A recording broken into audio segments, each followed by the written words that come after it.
엄마, 괜찮아?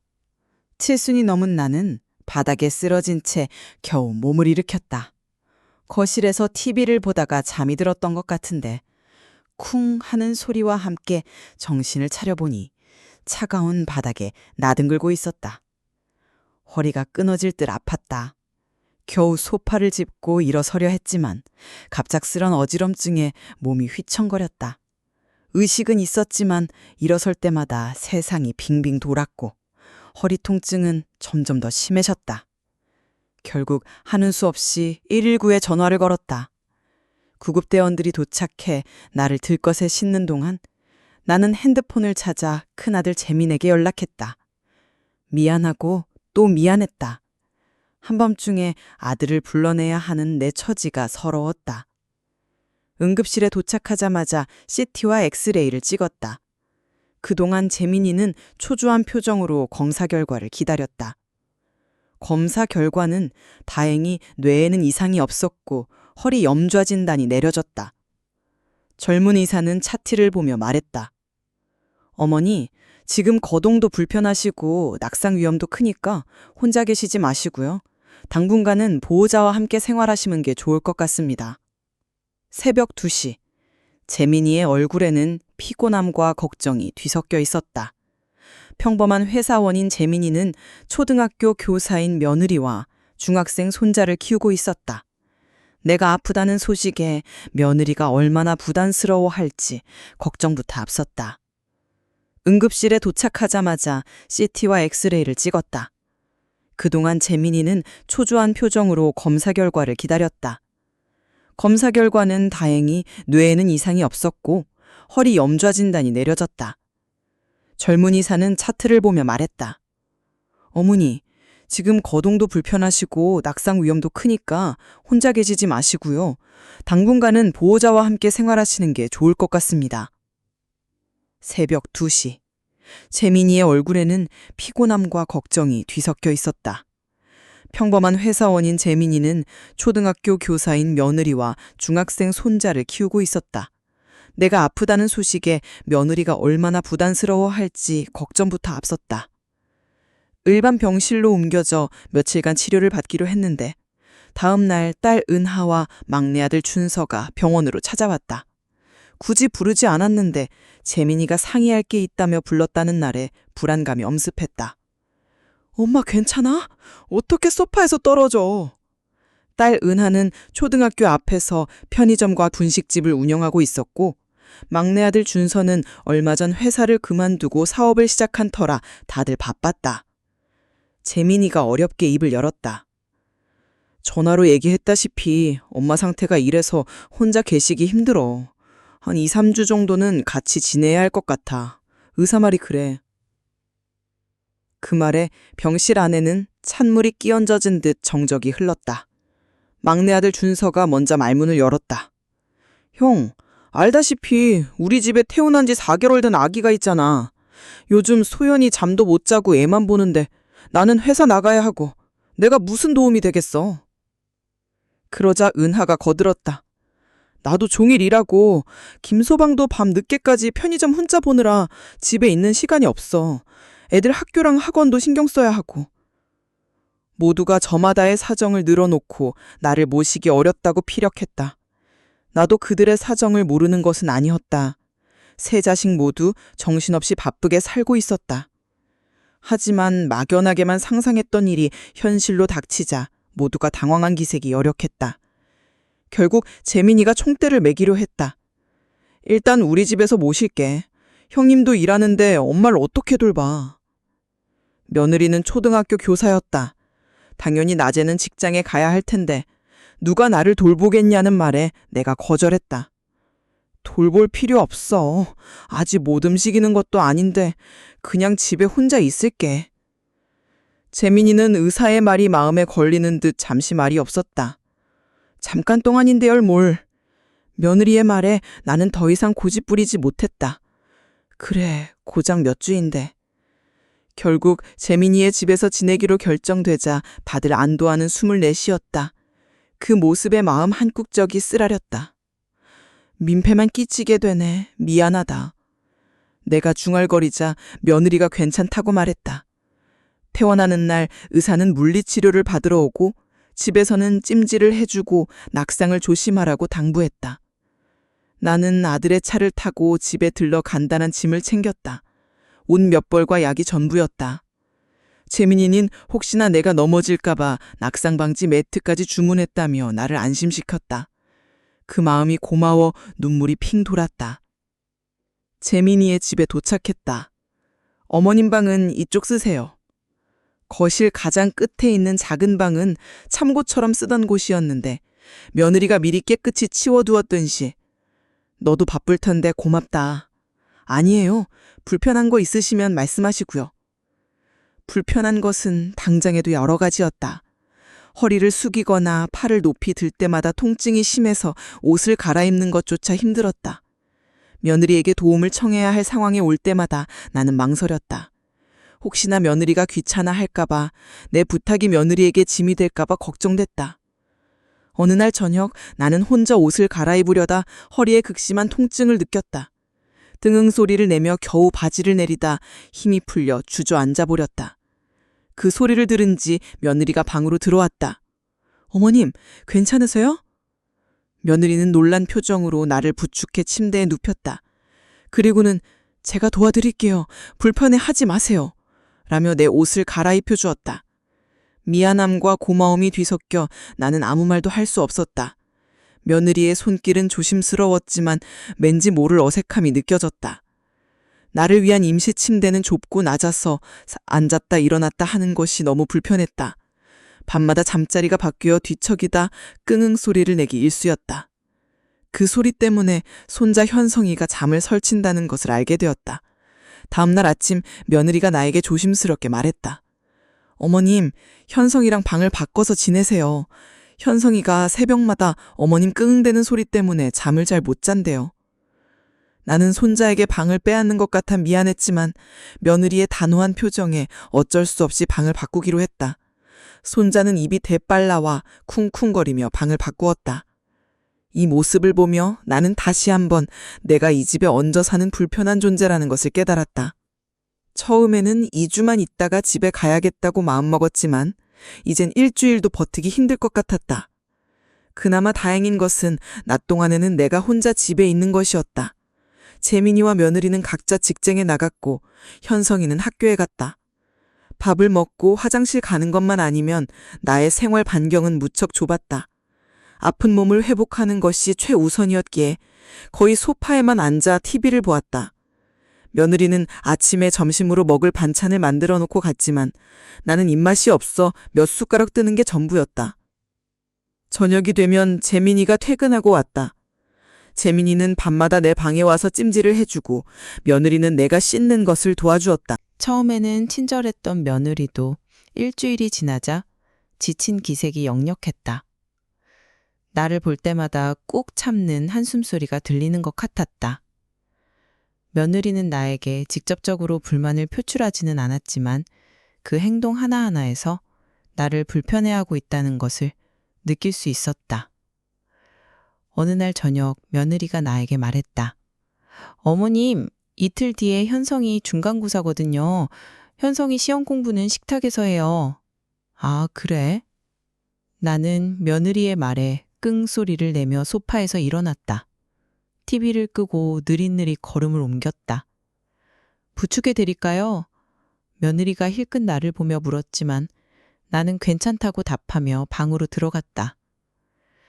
그날 밤 나는 재민이와 며느리의 대화를 우연히 듣게 되었다.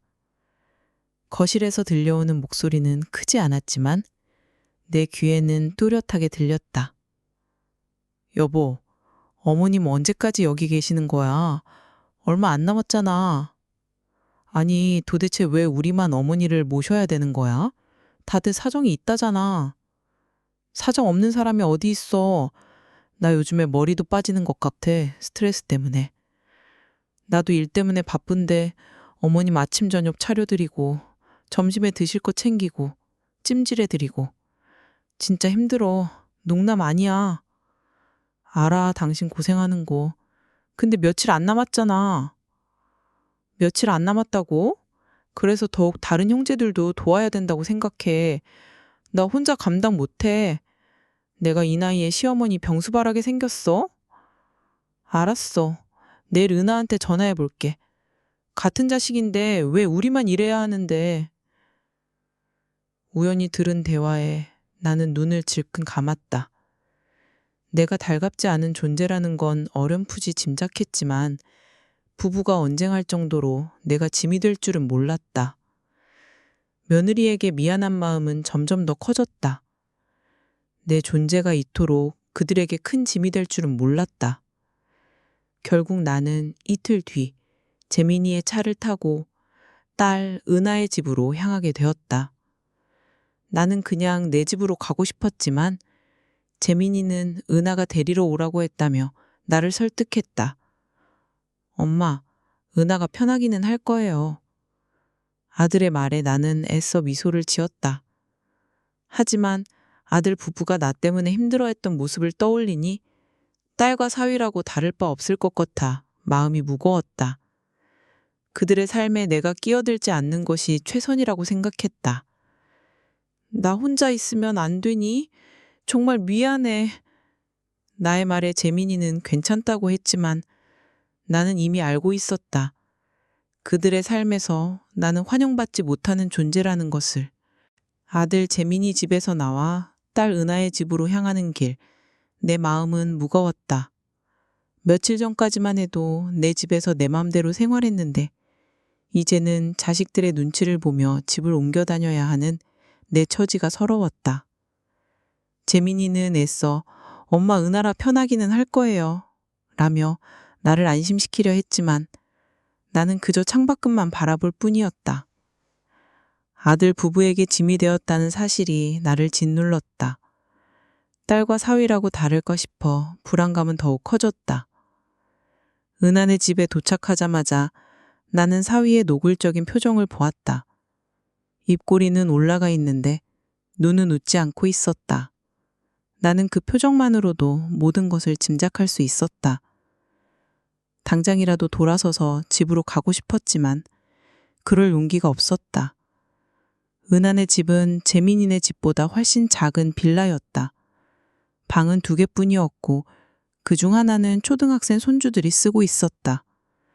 그러니 내가 쉴 만한 방은 없었다. 거실 한쪽에 임시로 간이 침대가 놓여 있었다. 그래, 잠깐만 있다가 가면 되지. 불편한 건 잠시뿐이야. 나는 스스로를 위로했다. 은하는 나를 보자마자 엄마, 괜찮아? 오늘은 힘들었지? 라며 걱정하는 듯 물었다. 하지만 나는 은하의 얼굴에서도 미안함보다는 짜증이 섞인 기색을 보았다. 사위는 짐을 든 나를 힐끗 보더니 애들 학원 데려다 줘야 하는데 라며 시계를 쳐다보았다. 은하는 사위를 향해 잠깐만 기다려 라고 말했고 나는 죄인이 된 듯 눈치를 보았다. 은하는 나를 거실에 앉혀놓고 물 한 잔을 건넸다. 엄마, 저녁 뭐 먹고 싶어? 은하는 겉으론 나를 챙겨주는 듯 했지만 나는 은하의 목소리에서 피곤함과 짜증을 읽을 수 있었다. 그날 저녁 사위는 내내 말없이 밥만 먹었고 나는 그 정적이 불편해 밥이 넘어가지 않았다. 다음날 나는 은하가 막둥이 아들 준수와 통화하는 소리를 듣게 되었다. 거실에 앉아 있는데 은하가 내 방 문을 닫지 않고 통화를 시작했다. 너도 우리 집 사정 알잖아. 몰라? 은하의 목소리엔 짜증이 잔뜩 묻어 있었다. 나 지금 출근해야 되는데 엄마 반찬 챙겨주느라 아직 못 나갔어. 네 형부는 진작 출근했지. 어차피 낮에는 사람 없으니까 그냥 두면 되잖아. 뭐? 애가 무슨 상관이야. 누가 애 안 키워봤니? 통화 내용을 들어보니 준수가 나를 모시기를 거절하는 것 같았다. 은하는 왜 너만 빠지냐며 준수에게 성질을 내고 있었다. 나도 힘들어서 그렇지. 그러니까 말이야. 오빠도 자기가 제일 여유 있으면 끝까지 모시면 되지. 나도 그렇게 생각해. 아, 몰라. 애들 아빠도 지금 저기압이라 눈치도 보이고 그래. 은하의 말에 나는 가슴이 쿵하고 내려앉았다. 오빠도 자기가 제일 여유 있으면 끝까지 모시면 되지. 그 말은 아들 재민이가 나를 모시는 것이 당연하다는 뜻으로 들렸다. 은하에게도 나는 그저 떠넘겨야 할 짐짝이일 뿐이었다. 결국 나는 은하와 준수는 나를 두고 싸우는 것 같았고 나중에는 재민이를 함께 흉보며 작은 며느리를 설득해보라고 달래는 것 같기도 했다. 본의 아니게 자식들의 속내를 알게 된 나는 눈물이 흘렀다. 나를 진심으로 걱정하는 사람은 어느 사람도 없었다. 모두가 나를 서로에게 떠넘기기에 바빴다. 그날 이후로 나는 은하와 사위의 눈치를 더욱 심하게 보게 되었다. 은하가 엄마 배 안 고파? 저녁 안 먹을래? 라고 물으면 나는 아니 그냥 자려는데 라며 밥 먹는 것을 피했다. 혹시라도 내가 밥 먹는 곳이 은하에게 번거로움을 줄까봐 두려웠다. 막내 아들 준수도 몇 번이나 나에게 전화를 걸어왔다. 엄마 어디 불편한 데 놓았어요? 우리 집에 오고 싶으면 와요. 나는 준수의 말에 아니야 이제 내 집으로 가야지 라고 대답했다. 모르는 사람이 들으면 감동의 눈물을 흘릴 수도 있겠다 싶었지만 나는 이미 준서의 속내를 알고 있었다. 그가 하는 말들은 그저 형식적인 말뿐이었다. 은하네 집에서 지낸 지 며칠이 지나자 나는 더 이상 버틸 수 없었다.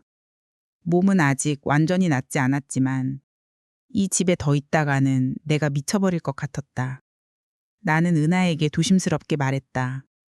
은하야, 엄마 그냥 집에 갈게. 은하는 깜짝 놀라며 엄마 벌써? 몸은 괜찮아요? 라고 물었다. 나는 이대 혼자 지내는 게 더 편할 것 같아 라고 대답했다. 은하는 나를 잡으려 했지만 나는 단호했다. 에이, 더 있다가 가라니까. 우리 집 좁아서 그래. 아니면 재민이네 집에라도 가보지. 은하의 말에 나는 다시 한번 내가 이들에게 집이라는 것을 확인했다. 재민이네 집에서도 은하네 집에서도 나는 환영받지 못하는 존재였다. 나는 결국 혼자 집으로 돌아왔다. 집에 돌아온 후 나는 아무도 모르게 울었다. 내 몸이 아픈 것보다 자식들에게 짐이 되었다는 사실이 더 아팠다. 열심히 살아온 쟤밖에 없는데 왜 나이가 들면 자식들에게 짐짝 취급을 받아야 하는지 몰랐다. 나는 내 인생에서 자식들이 없는 것처럼 살아가기로 결심했다. 그리고 그 결심은 앞으로의 내 인생을 바꾸는 중요한 전환점이 될 것이었다. 집으로 돌아온 후 나는 혼자 지내는 것이 몸은 불편해도 마음만은 훨씬 편하다는 것을 깨달았다. 자식들의 눈치를 보지 않아도 되었고 내 마음대로 생활할 수 있었다. 아픈 허리는 물리치료를 꾸준히 받으며 조금씩 나아졌다. 병원도 혼자 다닐 수 있을 정도로 회복했다. 자식들에게 입은 마음의 상처는 쉽게 아물진 않았지만 시간이 해결해 주리라 믿으며 하루하루를 버텨냈다. 그렇게 2달쯤 지났을까. 나는 다시 병원 신세를 지게 되었다. 이번에는 사고가 난 것은 아니었고 지병이 재발한 탓이었다. 입원 기간은 길지 않았지만 이 소식은 자식들을 다시 불안에 떨게 한 모양이었다. 어느 날 저녁 자식들이 모두 내 집에 모였다. 며느리들은 오지 않고 아들 셋만 모인 것을 보고 나는 불길한 예감을 느꼈다. 모두들 식탁에 앉아 나를 빤히 쳐다보았다. 분위기는 차갑고 딱딱했다. 재민이가 먼저 입을 열었다.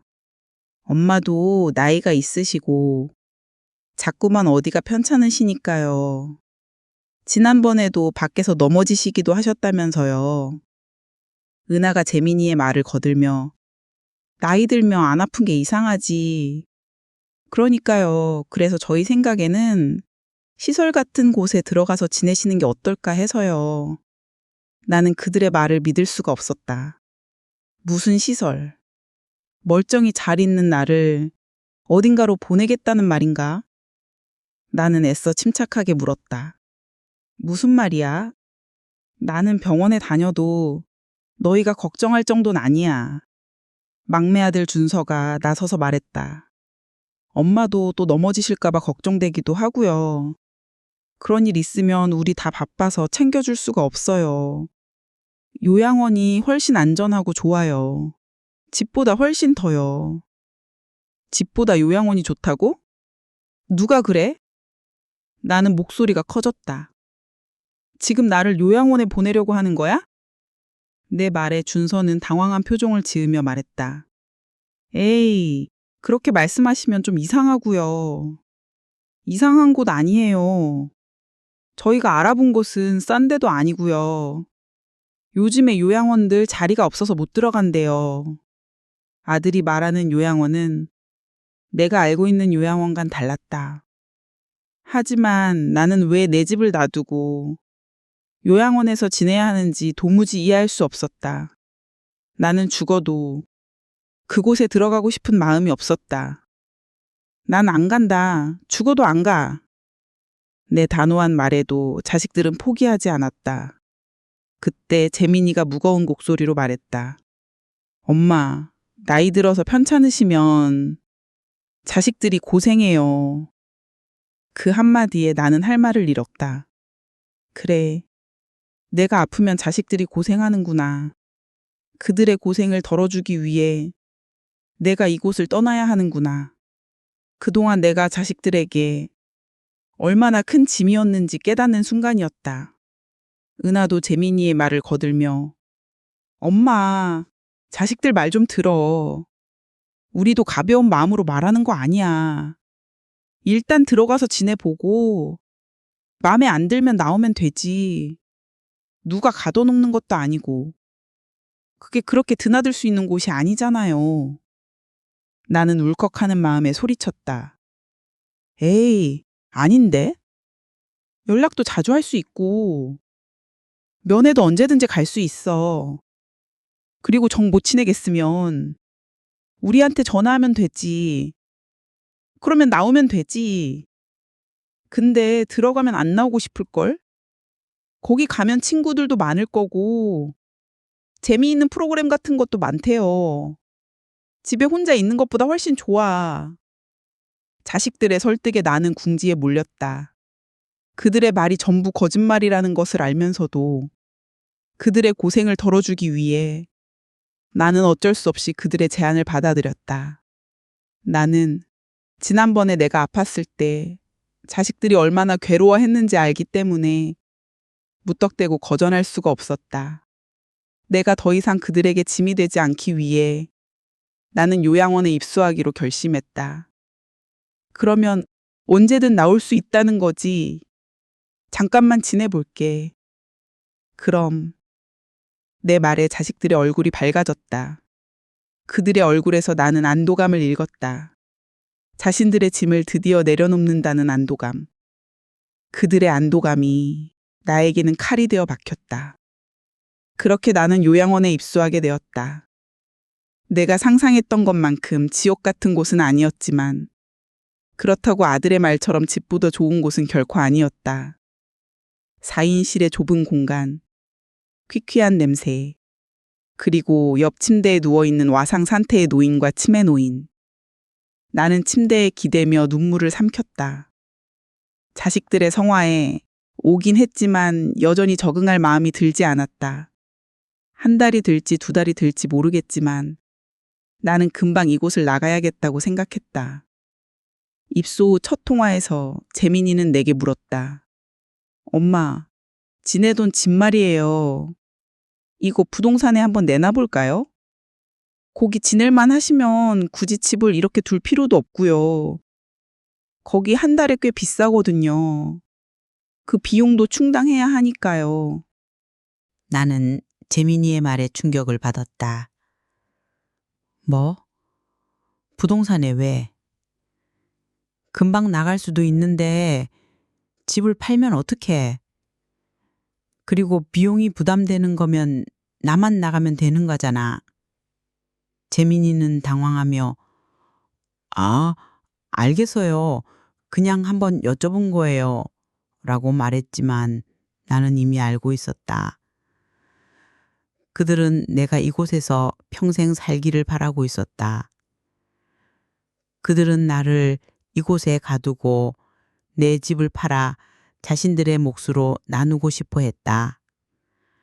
나는 그들의 이기적인 속내에 몸서리쳤다. 나는 그 뒤로도 몇 번이나 집에 대해 물었지만 내가 단호하게 거절하자 더 이상 집에 대한 이야기는 나오지 않았다. 하지만 나는 첫 보름 만에 집으로 돌아가고 싶었다. 새벽이면 맞은편 치매 노인이 엄마를 찾으며 울부짖고 나는 그 소리에 잠을 설치는 날들이 많았다. 나는 이불을 머리끝까지 덮고 울었다. 자식들이 나를 이곳에 가두고 싶어 한다는 사실이 서러워 울었다. 내 삶이 이렇게 비참하게 끝날 줄은 몰랐다. 자식들의 성화에 못 이겨 요양원에 들어온 지 보름쯤 지났을까. 나는 밤마다 악몽에 시달렸다. 맞은편 침대에 누워있는 치매 노인이 새벽마다 엄마를 찾으며 울부짖었고 나는 그 소리에 잠을 설치기 일쑤였다. 침대 난간을 두드리며 고라니 같은 소리를 내는 노인 때문에 나는 이불을 머리끝까지 덮고 울었다. 약속한 대로 집으로 돌아가겠다고 하면 돌아갈 수 있겠지만 그것보다도 자식들이 나를 이곳에 넣었다는 사실이 서러워 눈물이 멈추지 않았다. 어르신, 빨리 좀 움직이세요. 다른 분들 기다리고 계시잖아요. 공동생활을 하다 보니 모두가 함께 움직여야 할 때가 많았다. 걸음이 느린 나를 담당 보호사는 무척이나 답답해했다. 뉴스에서 보던 것처럼 학대를 하는 것은 아니었지만 그렇다고 친절하다고도 할 수 없었다. 어쩌면 당연한 일이었다. 보호사 한 명이 돌봐야 하는 노인들이 한둘이 아니었고 그러다 보니 말투는 신경질적으로 변할 수밖에 없는 것 같았다. 다른 사람의 기저귀를 갈아주고 행패 부리는 노인을 제압하고 밥을 먹이고 씻기는 일들은 보통 일이 아니었다. 나는 시간이 흐르면 나도 저 노인들처럼 될 것 같아 두려웠다. 그리고 그 두려움은 현실이 될 것만 같았다. 자식들의 연락이 점점 뜸해지기 시작했기 때문이었다. 아들이랑 또 통화 못했나 보네. 저녁에 풀이 죽어 있자 옆 침대에 누워있던 노인이 말을 걸어왔다. 종일 누워서 생활하는 노인이었는데 한 번씩 이렇게 말을 걸어왔다. 익숙해져야 해요. 맨날 바쁘다고 그러죠. 먹고 사는 게 바쁘다. 애들이 어쨌다. 그러다가 발길 또 끊는 거라고요. 노인의 말에 내 가슴이 철렁 내려앉았다. 정말로 내가 최근 들어 자식들에게 들었던 말이었기 때문이었다.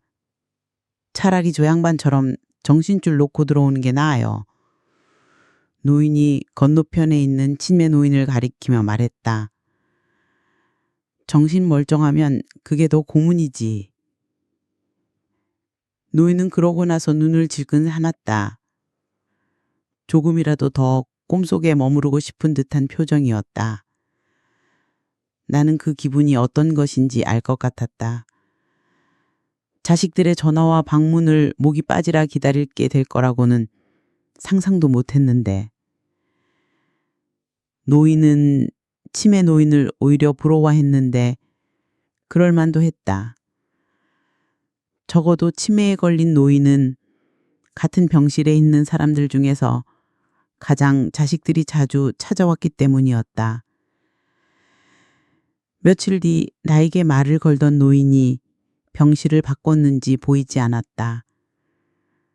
그리고 곧바로 또 다른 치매 노인이 들어왔다. 그런데 기력이 없는지 늘 누워만 있었고 건너편 치매 노인처럼 소리를 지르거나 행패를 부리지는 않았다. 그러다가 우연히 보호사들과 직원들이 하는 이야기를 듣게 되었다. 김춘자 씨 아들이 어디 유명한 변호사인가 검사인가 그렇다고 하더라고. 정말? 근데 왜 안 와? 안 온 지 5년도 넘었대. 돈을 몇 년치를 다 내고 찾아오지도 않는다고 하더라고.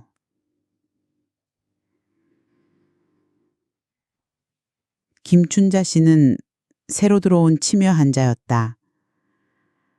꼭 죽을 날을 받아놓은 것 같은 모습이었다. 그런데 아들이 변호사라고 하니 놀라웠다. 아들이 변호사든 회사원이든 나이가 들면 모두 요양원에서 만나는 건가? 나는 씁쓸한 기분을 감출 수 없었다. 우리 아들이 변호사예요. 그러던 어느 날 정신이 돌아왔는지 희미한 목소리로 김춘자 씨가 말했다. 자꾸만 변호사라는 말만 반복해서 했다. 그 모습을 보니 나는 더욱 울적해졌다.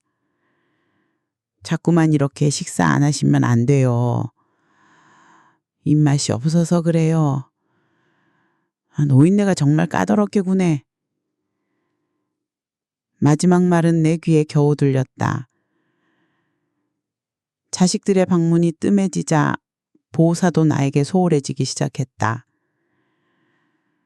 이런 식으로 혼잣말처럼 기분 나쁜 말을 하기도 하고 도움의 손길은 거칠어졌다.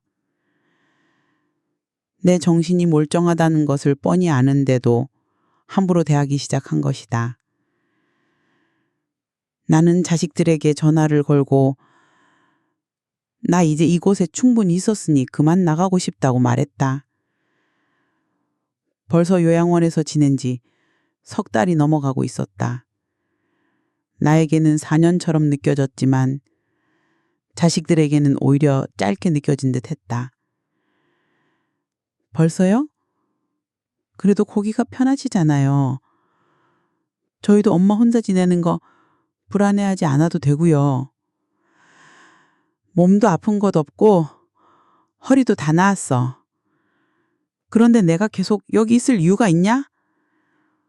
혼자 충분히 잘 지낸다니까 그러네. 나는 단호하게 말했다. 하지만 아들은 상의 좀 해보고요. 라며 미적거렸다. 딸 은하도 마찬가지였다. 자식들은 내가 요양원에 계속 있기를 바라는 것이 분명해 보였다. 나는 또다시 눈물로 밤을 지새웠다. 이 지옥 같은 곳에서 나는 언제쯤 벗어날 수 있을까? 자식들이 나를 진정으로 사랑하긴 하는 걸까? 이 모든 것이 꿈이기를 바라며 나는 이불을 붙잡고 흐느꼈다. 내 인생의 마지막이 이 좁은 침대 위에서 낯선 사람들의 손길 속에서 끝나게 될까봐 나는 매일 밤 두려움에 떨었다. 변호사 아들이 있었다는 김춘자 씨처럼 나도 그렇게 쓸쓸히 죽어갈까봐 나는 나를 이곳에 가두고 싶어하는 자식들의 이기심과 그들의 무관심 속에서 서서히 무너져가고 있었다. 삶의 의지를 잃어버린 채 나는 그저 숨만 쉬는 존재가 되어가고 있었다. 요양원에서 지낸 지 석 달이 넘어가면서 나는 점차 삶의 의지를 잃어갔다. 자식들은 내가 요양원에 있는 것을 당연하게 생각하는 듯 했다. 내 집을 팔아 비용을 충당하자는 재민이의 말이 계속 머릿속을 맴돌았다. 나는 그들이 나를 이곳에 가두고 싶어 한다는 것을 확실히 알게 되었다. 내가 왜 이런 곳에서 내 마지막을 보내야 하는지, 내 인생이 왜 이렇게 비참해져야 하는지 알 수 없었다. 자식들에게 버림받았다는 사실이 나를 눌러쥐었다. 어느 날 나는 할 일이 없어 침대에 누워 있다가 잠깐 잠이 들었다. 주변이 갑자기 소란해졌다. 분주하게 움직이는 사람들의 소리에 눈을 떴다.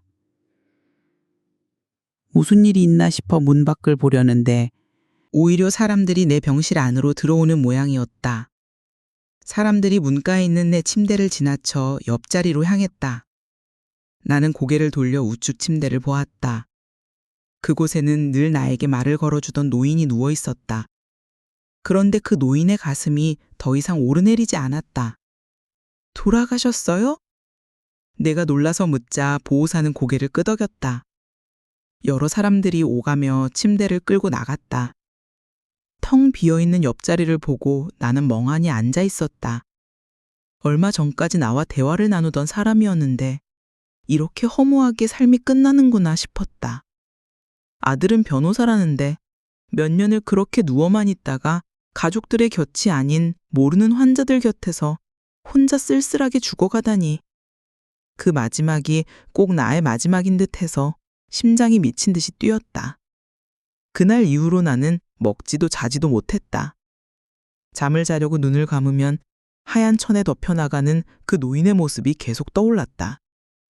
나는 그 노인처럼 죽고 싶지 않았다.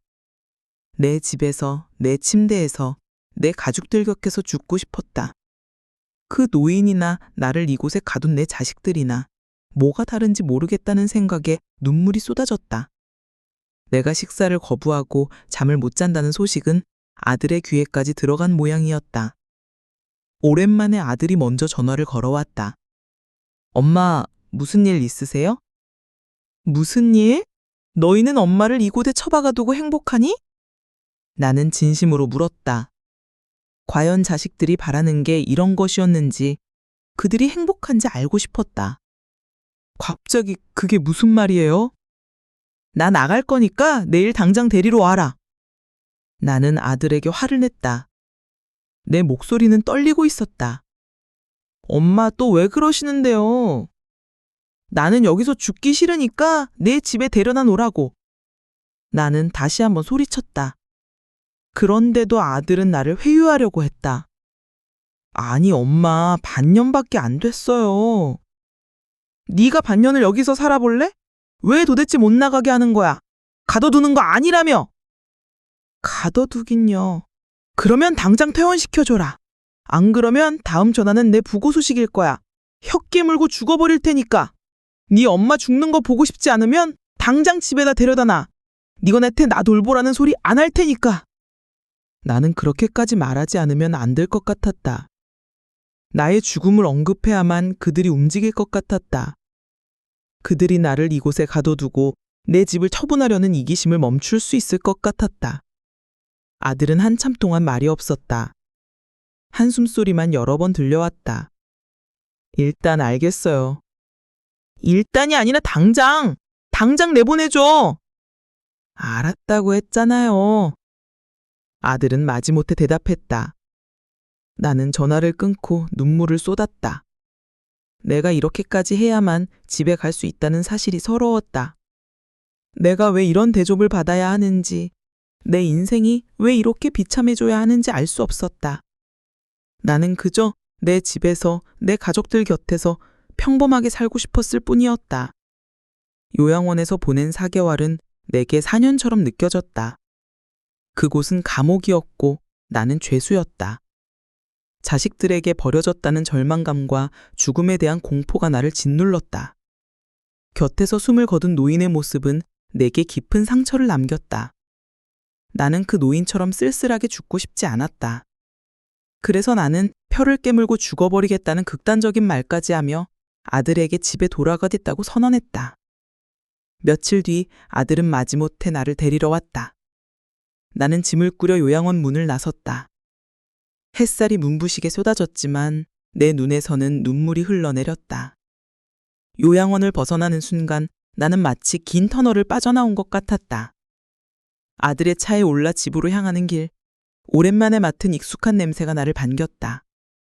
아들은 현관문 앞까지만 나를 데려다주고 급한 일이 있다며 돌아갔다. 나는 그의 차가 사라지는 것을 확인한 후에야 안심했다. 이제 나는 그들의 눈치를 보지 않고 내 집에서 편안하게 지낼 수 있을 것이다. 집에 들어서는 순간 나는 마치 출소한 죄수처럼 자유를 만끽했다. 구석구석 익숙한 냄새가 나를 감쌌다.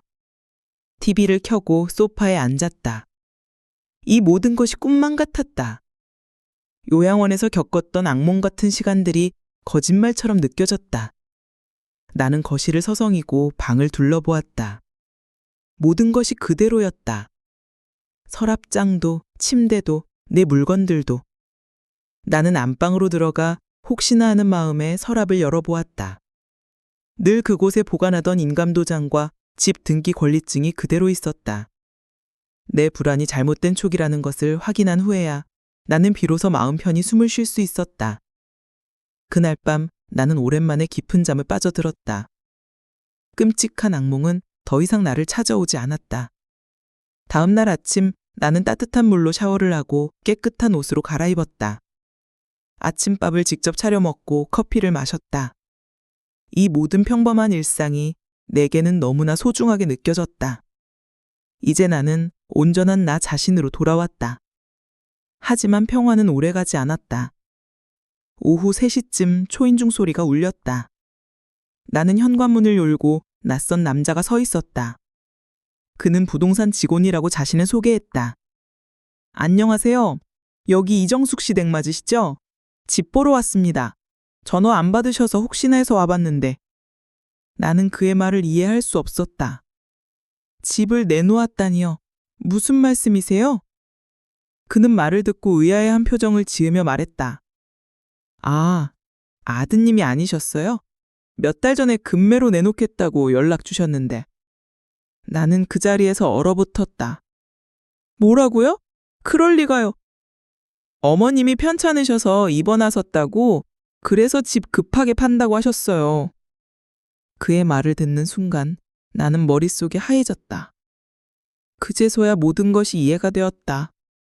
자식들이 왜 나를 요양원에 보내려고 했는지, 왜 집을 팔자고 했는지. 그들은 내가 요양원에 있는 틈을 타 이 집을 처분해버리려고 했던 것이다. 나는 부동산 직원을 돌려보낸 뒤 당장 아들 재민이에게 전화를 걸었다.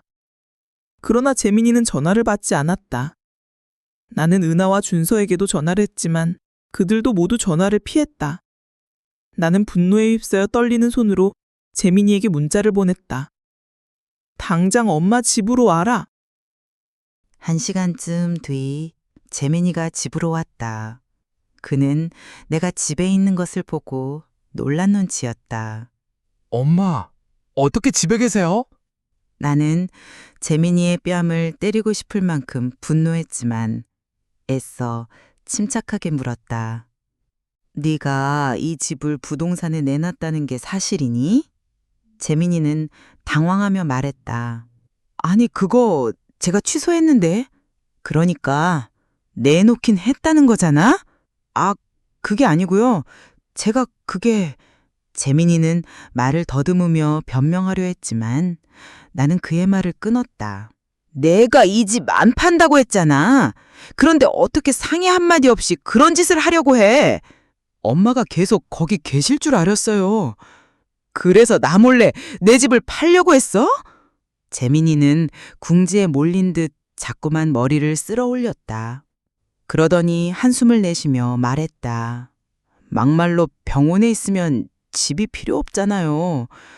나중에 엄마 나이 더 들고 혹시라도 치매라도 걸리게 되면 집 처분하는 것도 힘들어져요.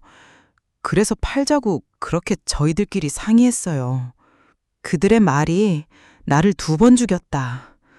그들은 내가 요양원에서 평생 살기를 바랬고 내 집을 팔아 형제들이 나눠 갖기를 바랬던 것이다. 뭐라고? 엄마가 거기 계셨으면 모두가 해피엔딩이라고?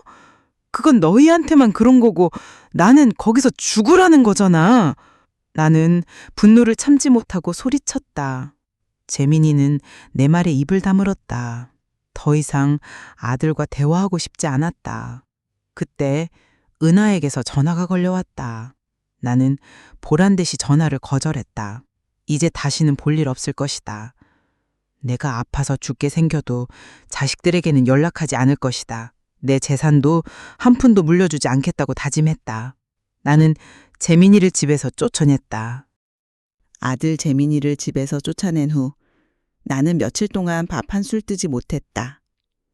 분노와 배신감이 뒤섞여 온몸이 떨렸다.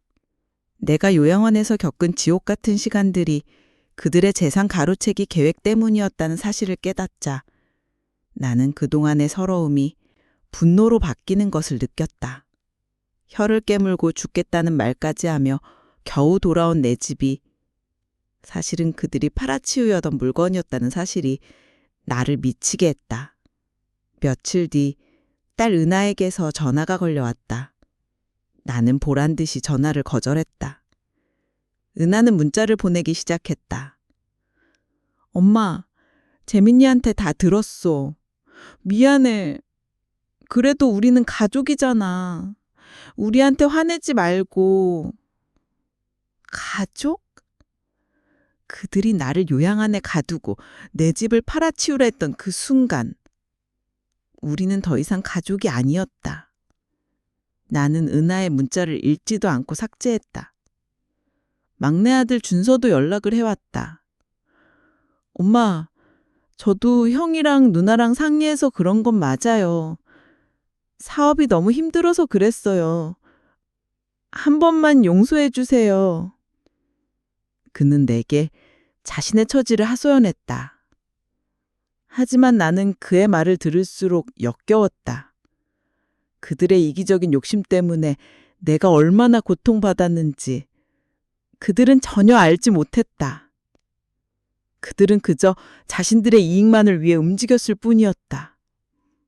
나는 준서의 전화를 받지 않았다. 자식들의 연락은 끊임없이 이어졌다. 처음에는 미안하다는 변명이었지만 내가 연락을 받지 않자 점점 태도가 바뀌었다. 은하는 엄마 너무하시네요.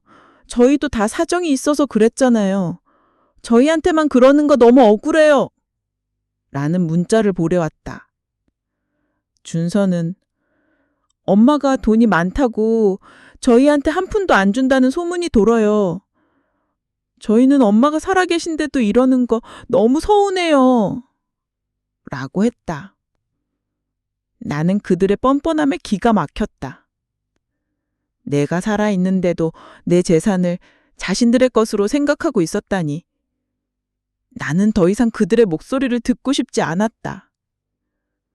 그들의 변명과 뻔뻔함이 나를 병들게 했다. 나는 핸드폰을 들고 대리점으로 향했다. 그리고 20년 넘게 써온 전화번호를 바꾸었다. 이제 그들은 나에게 연락할 방법이 없을 것이다. 나는 진정한 의미로 혼자가 되었다. 남편이 떠나는 혼자였지만 그때는 자식들이 있었다. 하지만 이제는 그들도 없다고 생각하고 살아가기로 했다. 그들과의 관계는 이미 끝났다. 나는 그동안 자식들에게 남겨주려고 모아둔 돈을 정리하기 시작했다. 통장에 잠들어 있던 돈들을 꺼내어 내가 하고 싶었던 일에 쓰기로 했다. 평생을 자식들 뒷바라지에 썼는데 이제는 나 자신을 위해 쓰고 싶었다. 나는 여행을 계획했다. 남편과 함께 가고 싶었던 곳, 그리고 혼자서라도 꼭 가보고 싶었던 곳들을 목록에 적었다. 나는 가고 싶은 곳들을 검색하며 행복한 상상에 잠겼다. 여행을 가기 전에 나는 먼저 집을 팔기로 했다.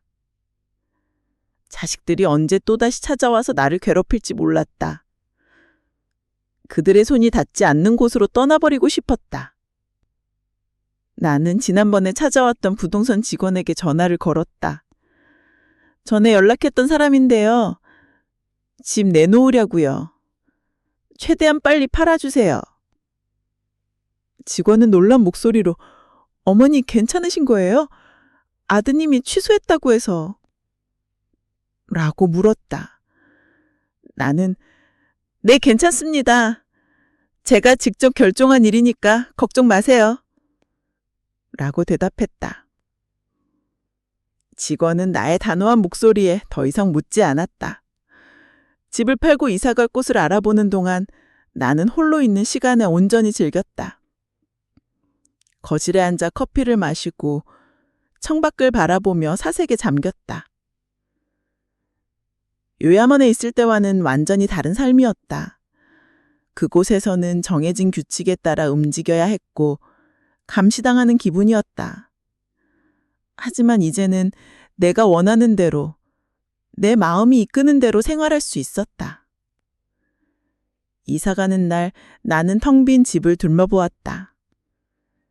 남편과 함께 아이들을 키우며 웃고 울었던 기억들이 떠올랐다.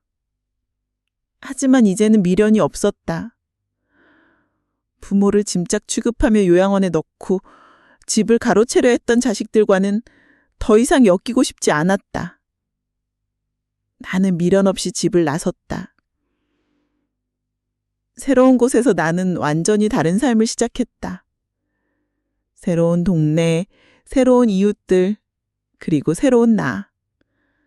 나는 매일 아침 일찍 일어나 산책을 하고 취미 생활도 시작했다. 동네 주민센터에서 하는 요가 수업도 신청하고 뜨개질 동호회도 가입했다. 그동안 잊고 살던 나의 취미와 재능을 다시 발견하며 나는 활력을 되찾았다. 나는 더 이상 외롭지 않았다. 오히려 자유로웠다. 남들은 겪지 못하는 끔찍한 경험을 하고 나니 혼자 있는 시간이 얼마나 소중한지 깨달았다. 자식들에게 의존하지 않고 내 힘으로 살아갈 수 있다는 사실이 나를 강하게 만들었다. 언젠가 자식들도 나처럼 늙고 병들 때가 올 것이다. 그때가 되면 자신들이 했던 짓을 처절하게 후회하게 될 것이다. 그날이 올 것을 믿으며 나는 나의 새로운 삶을 사랑하기로 했다. 나는 부동산에 다시 전화를 걸었다. 전에 연락했던 사람인데요. 집 내놓으려고요. 최대한 빨리 팔아주세요. 직원은 놀란 목소리로 어머니 괜찮으신 거예요? 아드님이 취소했다고 해서 라고 물었다. 나는 네, 괜찮습니다. 제가 직접 결정한 일이니까 걱정 마세요. 라고 대답했다. 직원은 나의 단호한 목소리에 더 이상 묻지 않았다. 집을 팔고 이사갈 곳을 알아보는 동안 나는 홀로 있는 시간을 온전히 즐겼다. 거실에 앉아 커피를 마시고 창밖을 바라보며 사색에 잠겼다. 요양원에 있을 때와는 완전히 다른 삶이었다. 그곳에서는 정해진 규칙에 따라 움직여야 했고 감시당하는 기분이었다. 하지만 이제는 내가 원하는 대로, 내 마음이 이끄는 대로 생활할 수 있었다. 이사 가는 날 나는 텅 빈 집을 둘러보았다. 남편과 함께 아이들을 키우며 웃고 울었던 기억들이 떠올랐다. 하지만 이제는 미련이 없었다. 부모를 짐짝 취급하며 요양원에 넣고 집을 가로채려 했던 자식들과는 더 이상 엮이고 싶지 않았다. 나는 미련 없이 집을 나섰다. 새로운 곳에서 나는 완전히 다른 삶을 시작했다.